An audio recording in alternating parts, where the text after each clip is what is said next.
Depressed lang po ako sa buhay ko. Parang wala po nangyari. Hindi maanda. Ano yun? Love life yan.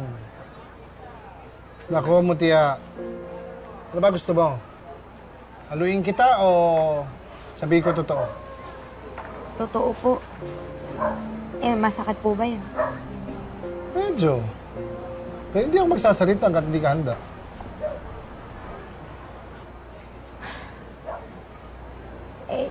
Sige po, Mang Paul. Sabi nga nila, the truth will set you free. Go po. Ayun. Kasi, Mutia, nahalata ako. Para yatang nag-hope ka eh. Kay Sig. Gusto ko munang itanong sa'yo. Si Sig ba may sinabi, nagsalita o may ginawa na nagpapakitang interesado siya sa'yo? Wala po. Nako.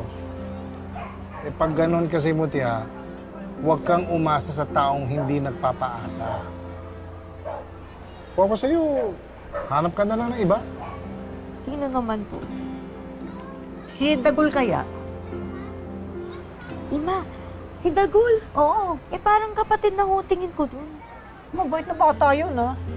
Parang Si Kidlat.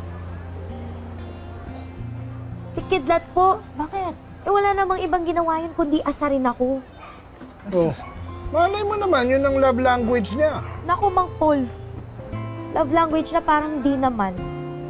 Wala pong ginawa yun kundi buwisitin ako eh. Tsaka, isa pa po, busy yata yun sa nakalove at first sight niya. Kanina, yung Chelsea ba yun? Kanina magkasama po sila. Abay, nung nakita, wala, iniwanan din ako agad. Affected? Si Celos. Ima? Sabi ko nga pa, affected eh. Hindi mo mukha. Di naman po, nabibwisit lang po talaga ako. Ay, visit ah. Si Mang Paul. Ayun na nga. Ay, nakamuntiya, ewan ko sa'yo. Ako po. Ay, Wala nako. namang matino dito. Pwede ba? Relax ka lang muna. Bata ka pang ganda-ganda mo nga. Maganda nga, wala namang... Ano mo lang ano? Wala naman Kakaroon ka rin.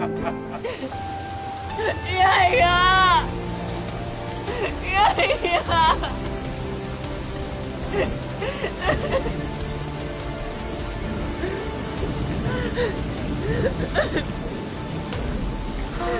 Ako'y nagkulat, pagmamahal mo